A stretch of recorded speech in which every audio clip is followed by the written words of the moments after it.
Hi, and welcome to Behind the Scenes, a monthly video series where our staff shares sewing tips, easy how-tos, and more. I'm your host, Lindsay Mayland. We have a great show ahead of us today covering a wide variety of topics, so we hope you enjoy it.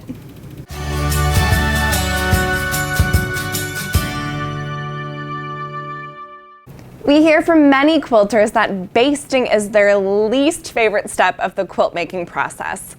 It's sometimes hard to get your backing smooth and the quilt top straight when you're layering the quilt sandwich. But using pool noodles is an effective and easy method for basting, so I'll show you how. So first, lay your backing fabric right side down on a flat surface, and then place a pool noodle on the top edge. And then you kind of want to hold the backing fabric against the top edge and wrap it around the pool noodle. And then pin it in place. So you can see I already added a few pins, but we're going to pin all the way across just to keep that backing fabric really smooth and tight against the pool noodle. Okay, then once it's all pinned in place, you're going to keep rolling. Stop when you need to, smooth things out if you need to. You just want to make sure that you're starting off really straight, really smooth. And then roll until it's all the way rolled up. And then just add a few more pins to keep it rolled in place. So I'm just going to add a few at the edge to keep everything from unrolling. Now you're going to repeat this process with your batting piece and a second pool noodle. So I've already added my pins across the top, and I'm just going to roll and make sure everything is really smooth and straight.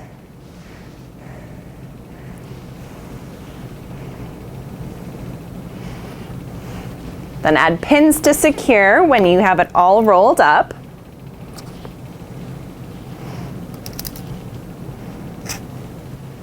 You're going to do the process one more time with your quilt top facing right side up and a third pool noodle.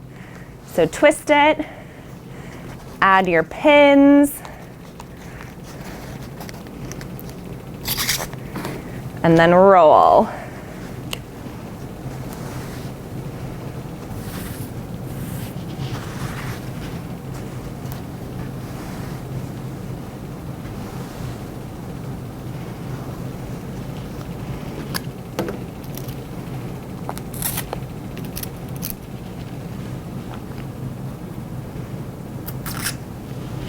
Now it's time to make our quilt sandwich.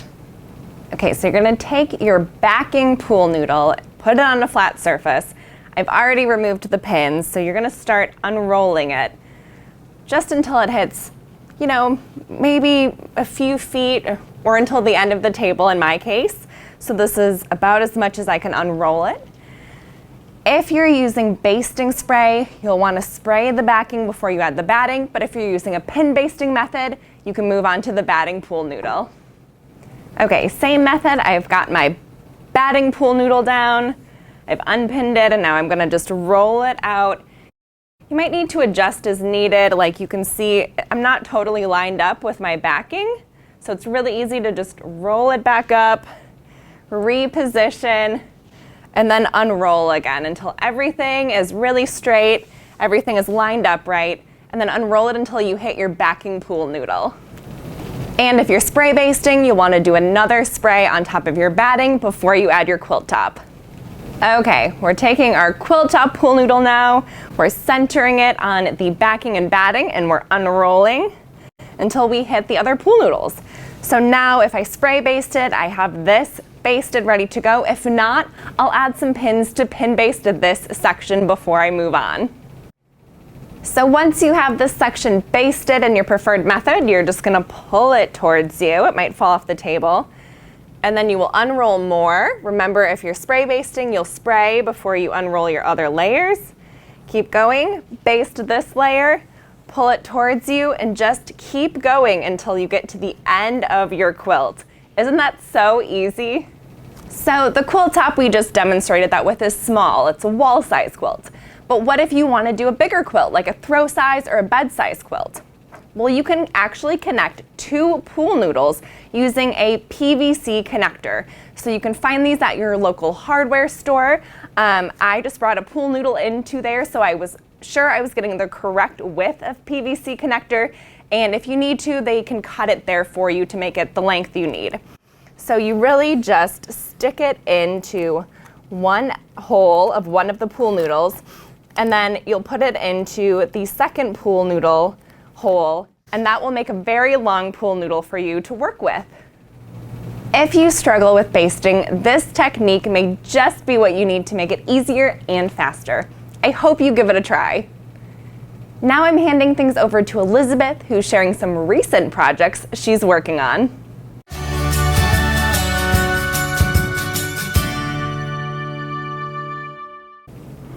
Hi quilters, I'm Elizabeth Stumbo, Art Director for American Patchwork and Quilting magazine.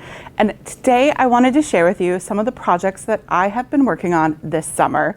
So a few of these are works in progress that I have been working on for a couple of years, and I am so excited that I've made some progress on them this summer. So the first one behind me is actually a Christmas quilt, and I picked up the fabrics for this and a pattern when we went on a staff field trip to Missouri Star Quilt Company a couple of years ago. And I absolutely fell in love with the fabric. It's a collection from Gingerbread. It's a line called Merriment from Moda Fabrics. And it was a layer cake, and they only had a couple left, and so I grabbed one of them up, and then I found a pattern that worked well for 10-inch squares. And I've had so much fun putting this quilt together, and I just have the borders left to put on it, and then I can send it off to my quilter, and I'm so excited to be able to use it this Christmas. The second project here in front of me is one of our patterns actually from Quilt and More magazine, and this was in summer 2019, and the designer of this pattern is Stephanie Louier, and this was actually a really large quilt. The original project was 88 inches square, and I fell in love with the color palette, but I didn't have that much fabric in my stash in those colors, so I just had a handful of fat quarters. Well, in the magazine, we had something called Make It Mini, and they took one of the blocks and they reduced it down to a smaller size. So I took those measurements and I turned it into this mini quilt, and I just love it. I think this is going to be the perfect size for a little wall hanging or maybe even a baby quilt. So I've had some fun this summer quilting it on my domestic home machine, and then I've had some fun adding some big stitch quilting to it also. I am by no means an expert, but I am having a lot of fun practicing. So those are a few projects I've been working on this summer. I hope you enjoyed them. Thanks so much, Elizabeth. I love seeing what you're working on now. So now we're going to Beth, who has some tips to share about working with small pieces. She's making this cute house block, which is one of the free patterns in our Blast from the Past sampler quilt. So you can visit allpeoplequilt.com/BOM2022 for all the details. Take it away, Beth.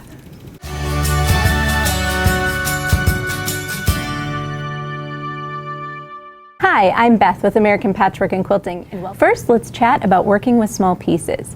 So you want to choose your fabrics carefully when you're working with small pieces.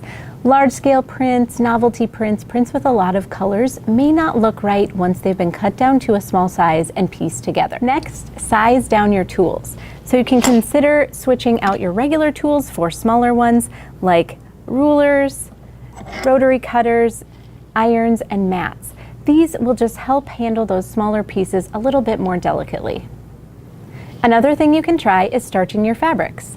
So starch just makes your fabric a little stiffer and helps keep its shape a little bit more. So that really helps you cut and sew those small pieces a little bit easier.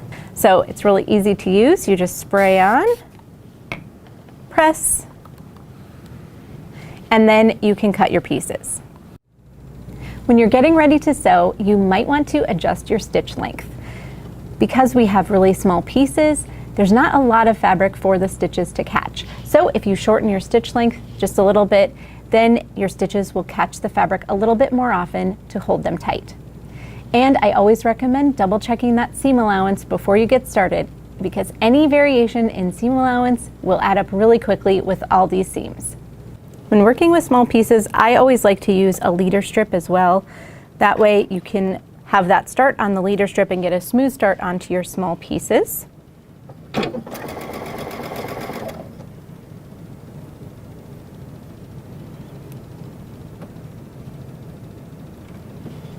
And if you find yourself having a little hard time feeding these through with your fingers, you can try a stiletto. This gives you a nice amount of grip on your piece, and you can get it nice and close to that presser foot so you can feed it through really nicely and evenly.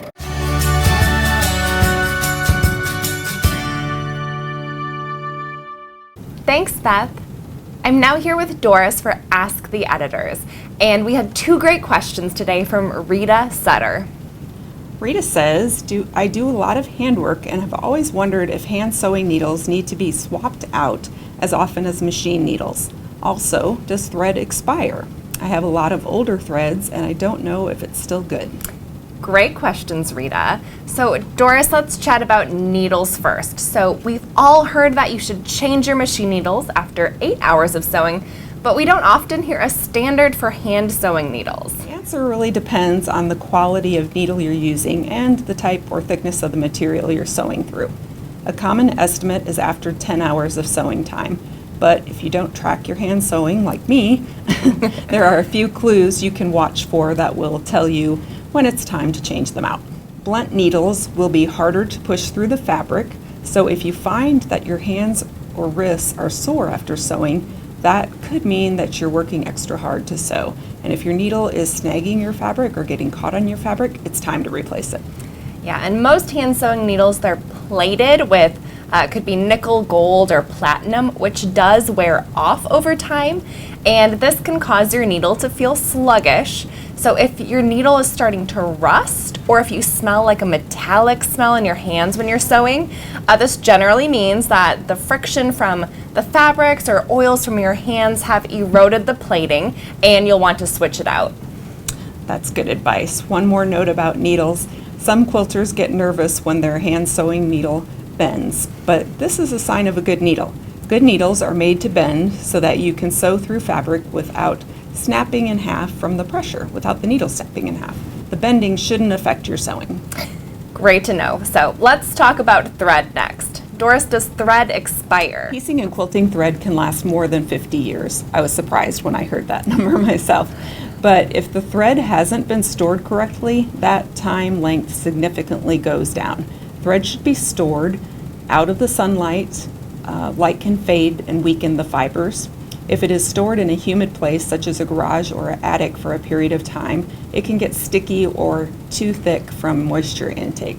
Similarly, if it was stored in a very dry or cold climate, the fibers can become brittle and break. So I always check for dust as a clue, especially if I'm buying thread from like maybe a thrift store or it's getting passed down from like an older quilter. If it's covered in dust, that's a pretty good sign that it's most likely not been stored properly over the years. Here's a quick test you can perform on your spool to see if it's good shape for your next quilt. Cut a 12-inch piece of thread from the spool and tie a knot in the center, which I've already done here. You can't really see the knot. Then gently pull from both ends. If the thread breaks or tears in any way, it's too old to use. Good to know. So thanks so much for your questions, Rita. And now we're handing things over to Allison for a reader tip. So take it away, Allison.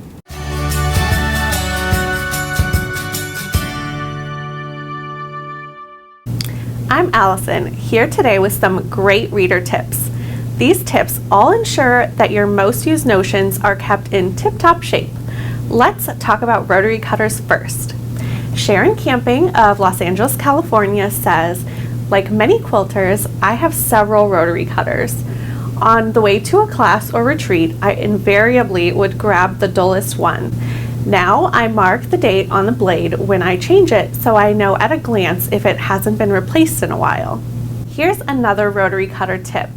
Lynn Conder of Bloomington, Illinois says, when I buy a 5-pack of rotary cutter blades, I write in marker on the small plastic case the numbers 5, 4, 3, 2, 1. Each time I take out a new blade, I mark an X through the next descending number. This way I know at a glance how many blades I have left in the pack and when to think about buying more. As a side note, these plastic containers are a great place to store dull blades instead of putting them directly into the trash bin. I recommend writing bad or old on the outside so you don't confuse them with new blades. Another common item people have trouble disposing of is needles. Carrie Ray of Wilsonville, Oregon has this idea to share. Once I finish a tube of lip balm, I run the insert back to the bottom of the tube and stash the empty tube in my sewing room as a repository for old sewing machine needles. Replacing the cap after each needle is added keeps the needles contained for disposal. Let's talk about thread next. Pam Martin of New York says, when I buy a spool of thread, I use a fine tip permanent marker to write the color number on the end of the spool. This ensures that if I run out of thread, I will know what color to get, even if the paper tab on the spool end has fallen off. And our last tip is from Nancy Smith of Blairsville, Georgia. She says, because the cover of my seam ripper kept falling off, I decided to use a wine cork instead. The sharp tip of the seam ripper easily slips into the cork and stays in place. We love hearing tips from our readers, so if you have your own to share, email us at apqtips@meredith.com. And that's it for today's show. Thanks to everyone who watched. We really hope you enjoyed it. And we know we talked through a lot of things today, so in the video description, you can find a link where we list all of the patterns, products, resources, and more. So make sure you check that out. We'll see you next month.